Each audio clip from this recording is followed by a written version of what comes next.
PewDiePie is known for a lot of things. Playing horror games and screaming, playing Happy Wheels and screaming, this face, PewDiePie!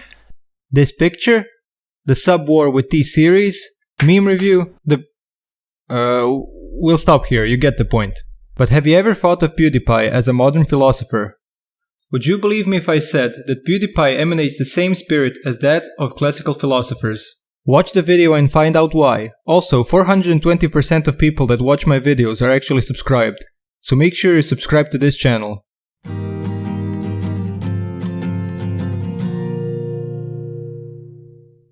For some reason, I feel I need to make a short intro about the biggest YouTuber in history, so here goes. PewDiePie's YouTube career has been turbulent to say the least. His rise to the top was rapid, as boomers all over the world looked in awe of this young guy that defied their prejudice against YouTube as a viable media outlet and source of income. He has been loved and hated. He has been poor and rich. He was the smallest YouTuber and the biggest YouTuber. He was undeservedly celebrated and unjustly condemned. When people thought he was at his highest point, he was at his lowest point. And when he thought he was at his lowest point, he was actually at his peak. But what compels me to say that PewDiePie, a guy who got famous playing video games, is a philosopher? Well, apart from the fact that he's obviously interested in philosophy and makes videos about it, I've been researching philosophy for this video for 69 hours every day to find out what all philosophers, good philosophers at least, have in common, and this is what I found. Philosophers question common thought. There are a lot of definitions for a philosopher, but the one that, in my opinion, most encapsulates the true essence of a philosopher is from the year 1910 by Ralph Barton Perry. The philosopher, then, is one who, at the risk of being thought queer, relax, it meant something else back then, challenges common sense. He sets himself against the majority. So a philosopher is someone who questions common thought. He's able to play devil's advocate, so the majority may be brought to reflect upon what they've taken to be true for granted. A great example of this is Socrates, who was famous for getting into arguments with other philosophers, in which he would pick apart the others' arguments, leaving everyone present pretty confused about their own opinions about the subject in question.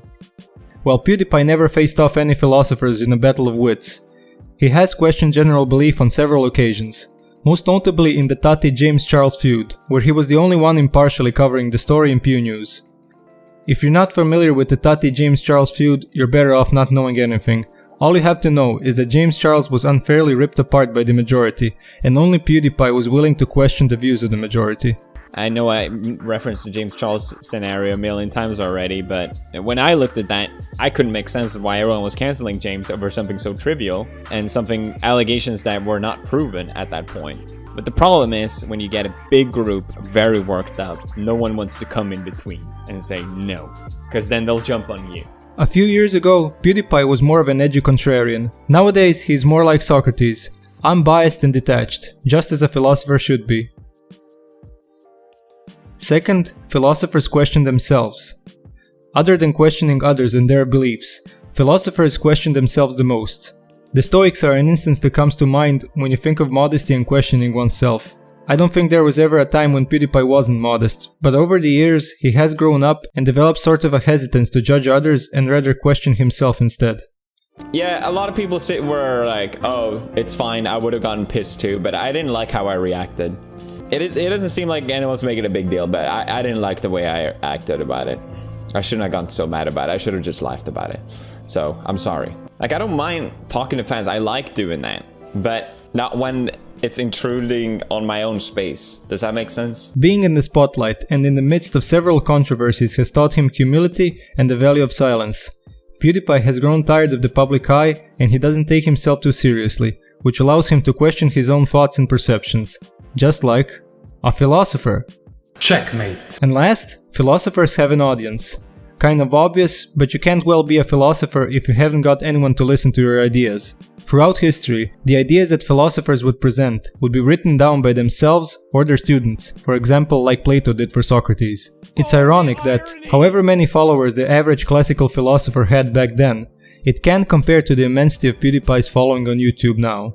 He's got such a following that he can make a meme out of anything. Literally, just cause he was sitting on the floor because his mail order for a desk was delayed. Floor gang! Floor gang! Sitting on the floor recording videos for millions of viewers, gang! Yeah! Floor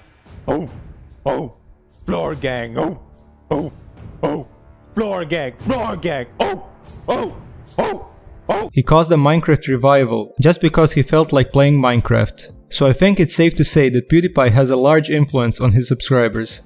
What's great about that is that he inspires his viewers to improve themselves through exercise and yes, philosophy. This whole connection with Marvel is so cringy, but I tricked you into listening Philosophy epically. Wait, isn't PewDiePie controversial and a bad person? How can he be a philosopher?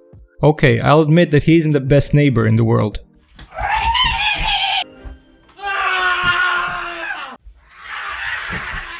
And let's even ignore the fact that he donated millions of dollars to charity. I promise I won't get preachy and quote Jesus, but let's take a step back. Remember when I mentioned the Stoics? One of the most famous Stoics was Marcus Aurelius, an emperor of Rome. His book, The Meditations, is widely acclaimed as one of the best books on Stoicism, morality and self-improvement. One would think that Marcus Aurelius was a near-perfect specimen of humanity. However, the things that he wrote in the book Meditations about resisting urges, morality and humility were actually directed at himself. Meditations was his diary, in which he wrote down his failings to make sure he doesn't repeat the mistakes he made before. Now I can't guarantee PewDiePie keeps a diary like Marcus Aurelius did, but I can confirm that whenever he makes a mistake or causes a controversy, he owns up to it and doesn't repeat it.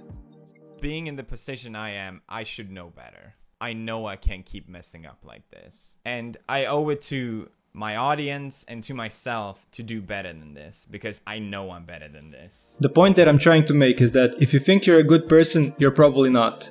And if you aren't sure of what constitutes a good person to begin with, you're probably a philosopher. Because PewDiePie exhibits these characteristics, I believe he's a modern version of a classical philosopher. So what do you think? I'm sure most of his fans would agree with me, and I'm absolutely positive his critics would disagree and list out his controversies. But what do I know? Keep in mind that I'm just some random idiot on the internet and I probably don't know the first thing about philosophy. What I do know is that PewDiePie inspires a lot of people and he inspired me to start this channel. And I hope this video inspires you to question common thought in general, not just PewDiePie's tie to classical philosophy. So that's the end of the video and the perfect time to subscribe! No one's gonna know. Just set your subscriptions to private and subscribe. What else are you going to do? Work? Study? Play games? Go outside? Why would you be watching this video if you wanted to do that in the first place? Just subscribe. No one's gonna know. It's just between you and me.